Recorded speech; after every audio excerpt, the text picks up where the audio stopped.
Do you want to learn how to get healthy, perform at your best, and create body composition changes that last? In this podcast, we're going to talk about all things fitness, nutrition, health, and mindset. You're going to learn how to create real results, and most importantly, how to maintain those results in the long run.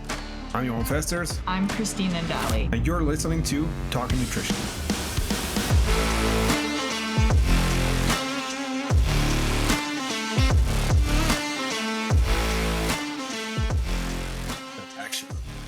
I feel like anytime we click record, it gets like awkward, you know? Yeah. I was just reading something, so I didn't even realize you were recording it. No, that's good maybe. Like whenever I see a countdown, like I know one of us is going to start laughing. Yeah. What's up, guys? Episode 6 already.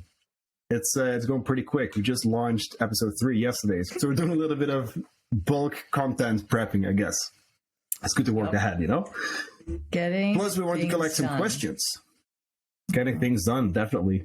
Today is our first Q&A episode where we collected some questions from our Instagram. So if you don't know yet, if you go to my bio or Christine's bio, there's actually a question box where you can submit a question for next time if you'd like to come with any suggestions or questions, you know, just so you know it's there. And then with these Q&A episodes, we're going to try to keep it a little bit shorter, which we are not very good at, but we'll do our best. We'll see how it goes. I feel like no nutrition coach is good at keeping things short. No, like that's what I try to do in my Instagram stories as well. It's like someone submits a question. I'll try to do it within like the 60-second thing. I just can't do it. I have to like do it over and over, you know? And then I end up just doing 4 or something. But anyway, before we get into it, I just wanted to ask you for a quick favor. So obviously we just started the show. And one of the best ways for us to grow the show with your help would be through Apple and Spotify rating and reviews, right? It takes like a couple seconds. So if you'd like to help us out, just go to your Apple or your Spotify app, give us a 5-star rating, and it would definitely help us rank the show and possibly get a few more listeners. Much appreciated. Much appreciated. All right, first question. Want to start it off? Yeah, so first question was, is there a difference between men and women when it comes to nutrition? Not really. It's not really gender related. Like it's person to person basis, right? Based on their lifestyle, their habits, you know, their metabolism. So the short answer to that is no. Everyone is completely individualized, not gender related. That's a quick answer for you.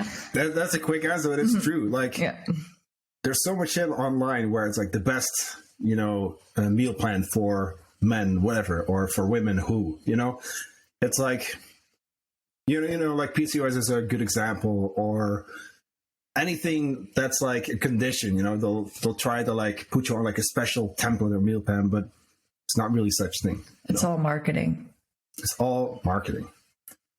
And for example, I have men who are eating the same as some of my women, right? There are instances like that. So I have female athletes who are eating like 3,000 calories, you know, and then some men who are eating the same, right? So it just depends on the person totally and what they're doing, how active they are, what their past dieting history has looked like, hormonal health, all of that.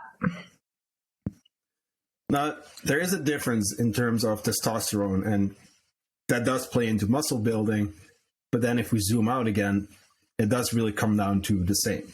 Like that would be based on muscle mass, right? But that's still not going to be the actual difference from like male to like female. Right. So next question. We'll try to keep it short, like I said. From Anya, one of my previous clients. So she asked me, what supplements do I need, in quotes, and what do you think about melatonin supplementation? You don't need any supplements. I'll say that right off the bat. You don't need a single one of them. Some can be beneficial. Some can definitely help.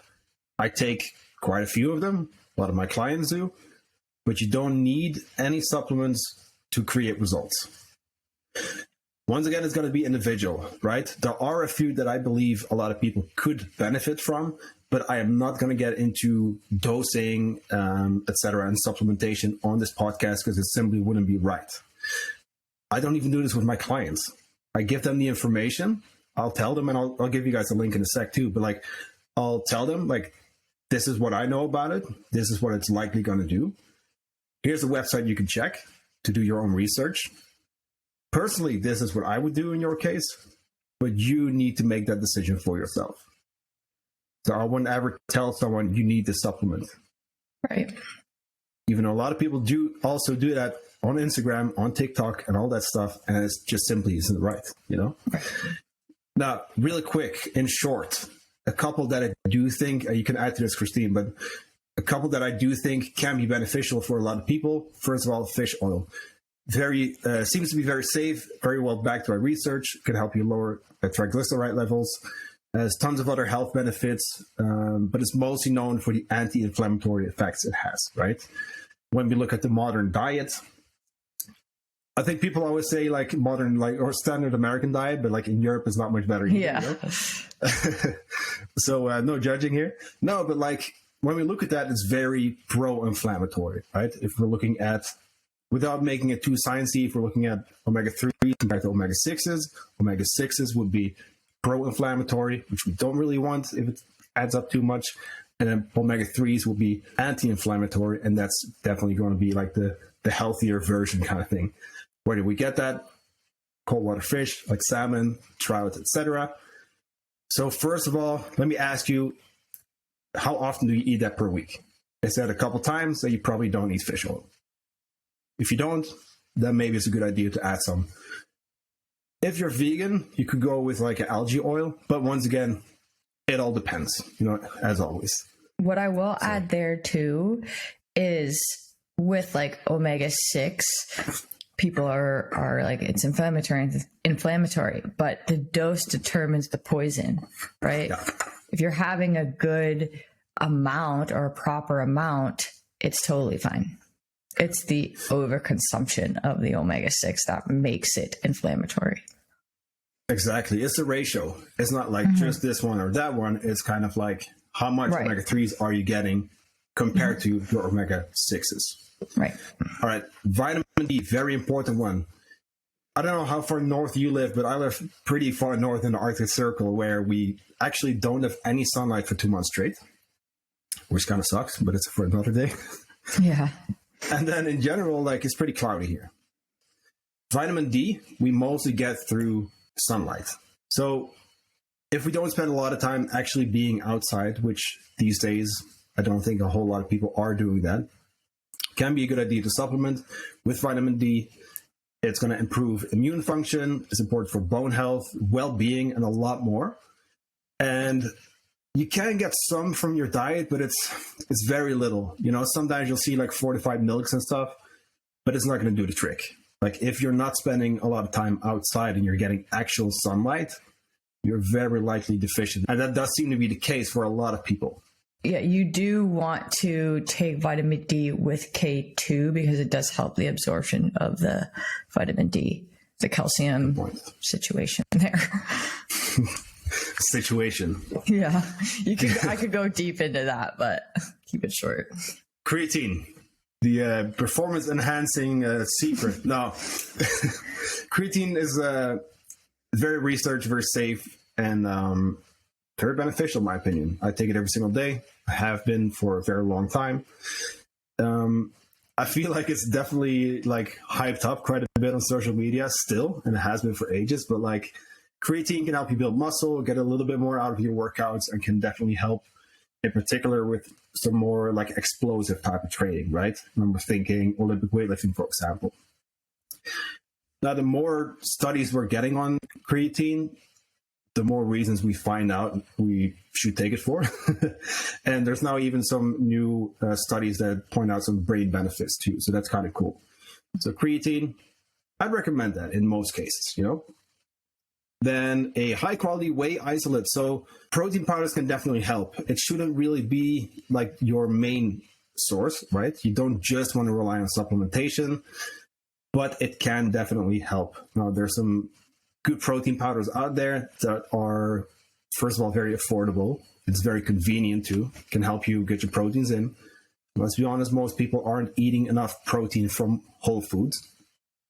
And you're getting all of your amino acids that we do need for, proper function. Now, I did say a quality whey protein or whey isolate because there is a lot of trash out there. Specifically speaking about the meal replacements with a whole lot of stuff added, where it's kind of like, if you look on the label, it's like fructose is like the second ingredient, Right. And I looked up another one and it was like some bean flour type of thing. Like I forgot what it was, but it was crazy. And then they have like these tiny little micro amounts of like vitamins and minerals, but it's all marketing once again. And it's all stuff that's not really going to do anything. So if you're looking into a protein supplement, go with a high quality whey isolate. Doesn't have to be whey isolate, can be casein, whatever. But make sure that it doesn't have a whole bunch of added stuff, because you're very likely just wasting your money there. That's really it for the supplements that I would recommend to most people. I'd say maybe magnesium is a good one too. I was just going to say that. Right? Specifically, this magnesium glycinate is my favorite supplement. Same. I take it every single night. Most of my clients are taking it. It has so many benefits for our overall health. But a big one for females is PMS symptoms. And so oftentimes when we obviously want to get, lifestyle factors in place first. But oftentimes when my female clients are dealing with bad cramps, headaches, some anxiety, things like that prior to their cycle or during, I will recommend them take magnesium glycinate, and it can help immensely. It helps to calm things down. It's also really beneficial for sleep. That's why I take it, and I notice a difference when I don't take it at night. And I just love it. I recommend it to almost all my clients, even my male clients who are having some trouble sleeping. It's good for, muscle recovery, muscle relaxation, blood sugar regulation. And we often see deficiencies with magnesium when we're super stressed. And as a society, we are super stressed. So it can almost benefit everybody. My favorite brand, and I'm not affiliated with them at all, is Look Organics, because they're based out of Canada. They have magnesium glycinate plus L-theanine. And so L-theanine is really good for promoting restful sleep, relaxation, things like that. So those two combined are really powerful. So I've tried other magnesium glycinates, not that they're bad, but I noticed a significant difference between those and this specific supplement. So that's the one that I typically recommend to my clients. Nice. Mm-hmm. I actually take a similar combination, but I take them separately. So I also take magnesium glycinate, and then I actually have zinc as well, L-theanine as well, because they can all just work very nicely together, Mm-hmm. Yeah. So a little bit about what I take to fall asleep. That being said, before I forget about melatonin, I'll keep this one very short. A hormone that your body does produce itself. Supplementing seems to be fine, and you can keep doing so as well. I don't believe that it actually affects your own melatonin production. However, I wouldn't start there. So if you're struggling with sleeping, I would first lock in the sleep schedule, right? Waking up and going to bed at the same time every day, making your room dark and cold, etc. Really starting with those basics, and then maybe first magnesium and stuff, and then maybe considering like melatonin, because I do see, I have personal experience with that, my girlfriend and like a client as well. A lot of people feel like a zombie the next day. I know there are some brands out there, which I haven't yet experienced yet, that supposedly don't do that. But in most cases, a lot of people feel like shit the next day. So then it's like, is it really worth it? Or, Yeah, the dose is important. Usually, like they say 3 milligrams is an appropriate dose. When it does start to impact your own production is when you're getting like really high. Some people will get into like the 10 Oh yeah. There's clients, like there's nurses, you know, there's just some instances where they have to go higher because they're like shift working and stuff. Usually 3 is a good area to be in, but you can also work your way up to that versus going like 0 to 3, because then you could start feeling groggy the next day. So you'll might just drop it back down a little bit, maybe a little bit less, and then increase if needed. Cool. Yeah, I think the one we have, it has like these tiny pills, and it's like 0.5, I believe, so you can kind of bring it up yourself, good, yeah. which is kind of cool. But still, it's fine. It seems to be fine, but it's really, once again, it depends on the dose, like you said, and then also there are a lot of factors out there that influence sleep, including stress and all that. So I would still recommend first addressing your basic lifestyle habits. Yeah.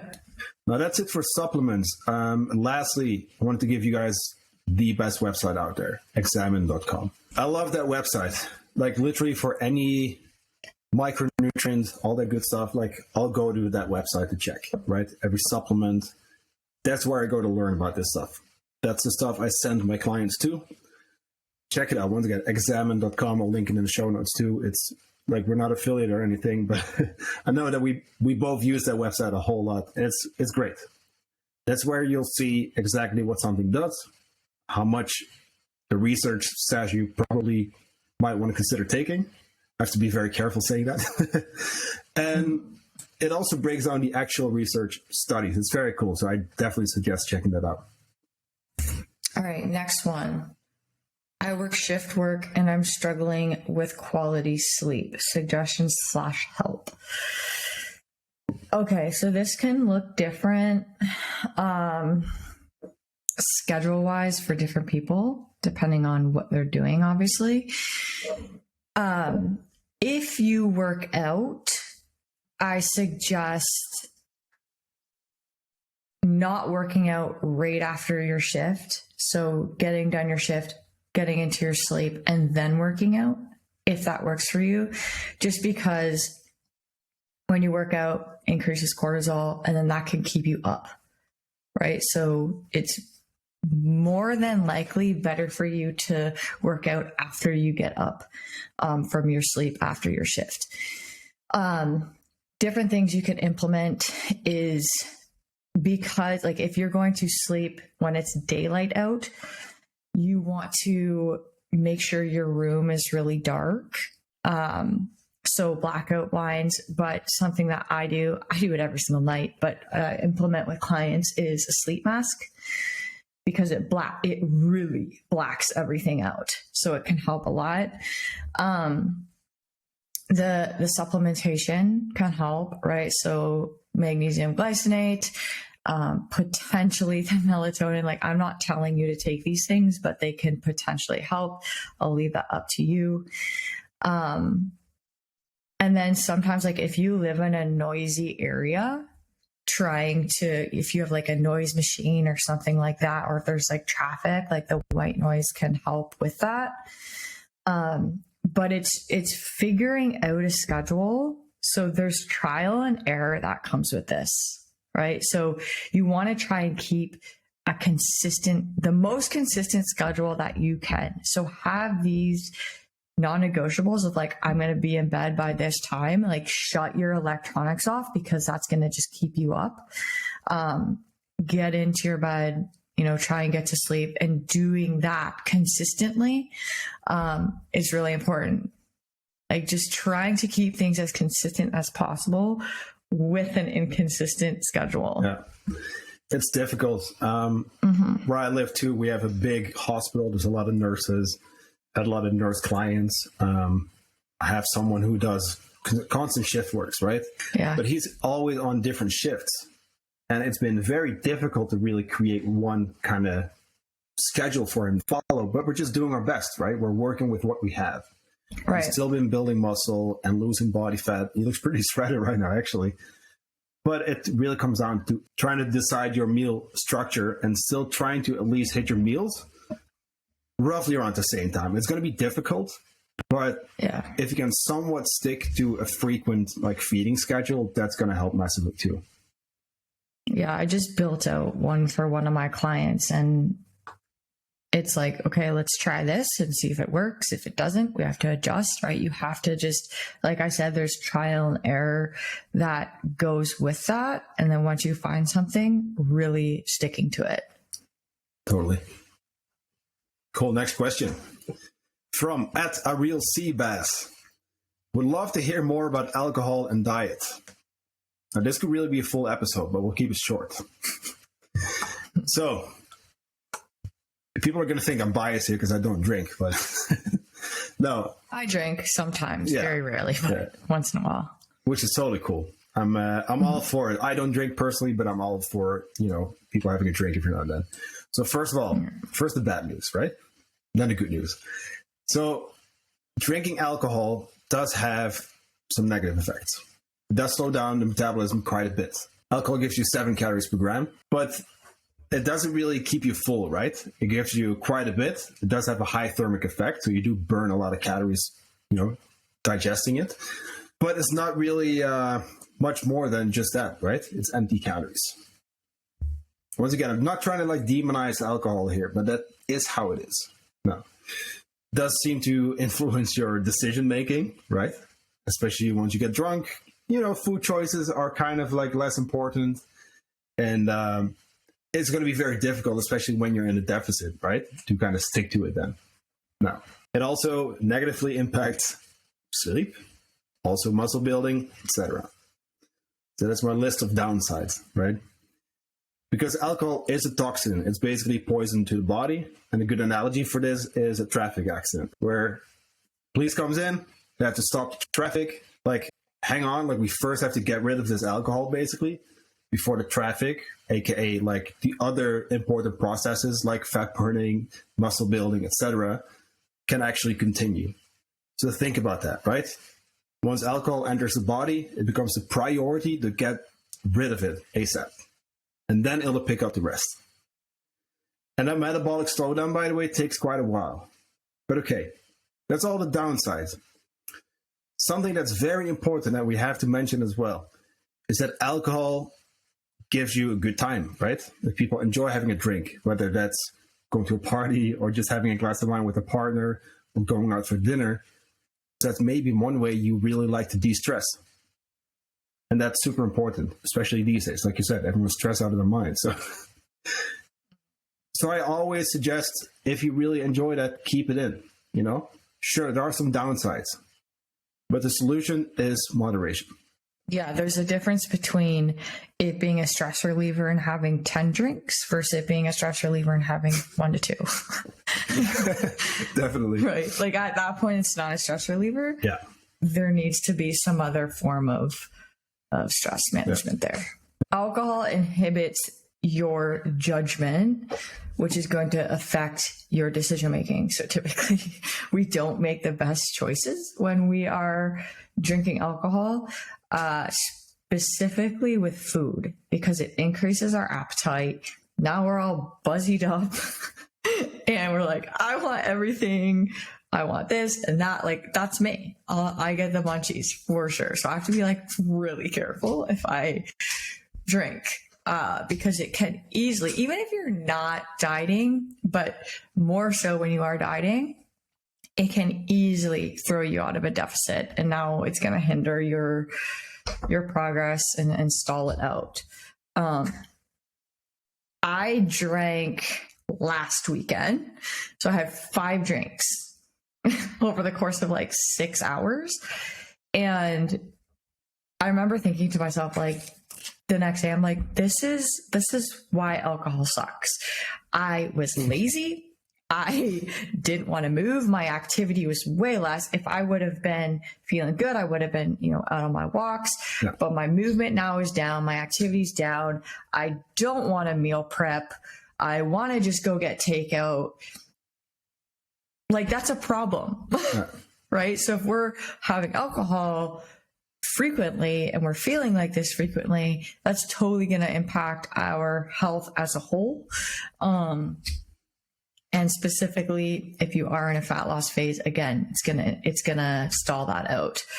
And then it has a direct impact on our hormones. So with decreasing testosterone, increasing estrogen, it's stressful for us. So it's going to increase cortisol more or less. It's inflammatory. So even if you're not dealing with hormone issues, it's going to affect that or can affect that. If you are, it's like fuel to the fire. And gut health issues, same thing. Yeah. I mean, the list goes on. You really have to weigh it out. If you're dealing with these things, is alcohol really appropriate for you? Probably not. Probably not. Right? I kept my list short-ish, because I don't necessarily want to sound like anti-alcohol, because I'm not, once again. But there's a lot of downsides, I'm not anti-alcohol because I drink here once in a while.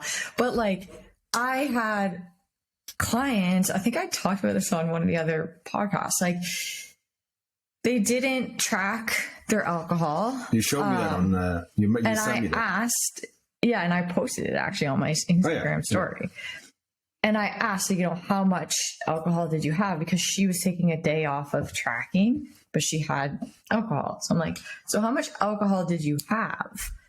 And she listed it out, and it ended up being about 1,000 calories just in alcohol. And actually it was more than that because I had logged just her shots of the tequila or vodka or whatever she had. And she actually had that with they were in a juice or something like that. So there was more calories on top of that. So just alone, a night out of drinking can be 1,200, 1,500 calories, more than that. Now you're adding the food you had before. Now you're adding the munchies, the food you're eating after you're all buzzed up. It's kind of a recipe for disaster. Yeah, it kind of is. I hate to say it, but I'm not going to sugarcoat it. I'm really not. And we won't. And we're always honest with this stuff, and which is important because at the end of the day, it is your decision. What do you want to do? Do you really want to get as jacked as possible? Do you want to perform at the highest level, or is that stuff less important?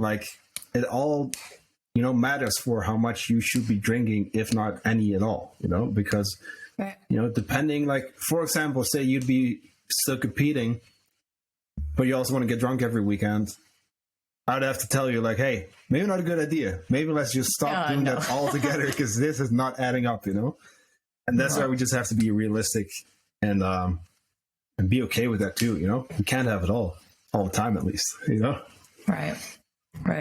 Thank you guys. Thanks for listening. So if you want to submit a question for our next Q&A episode, whenever that's going to be, you can go to Christine's Instagram or mine, go to the link in our bio, and it's going to show a question box. You might have to scroll down, but you can put your name, which is optional, and then you can put a question down there, and we'll keep that in consideration for our next Q&A. Thank you for listening. We'll talk to you next week. Thanks, guys. Thank you for listening. If you want to help us grow the show, please make sure to leave us a 5-star rating or share this episode on your Instagram stories. Now, if at any point you feel like you need more help, you can always reach out to Christine or myself directly via any of the links in our show notes, because we're here to help. Thanks again, and I'll talk to you in the next episode.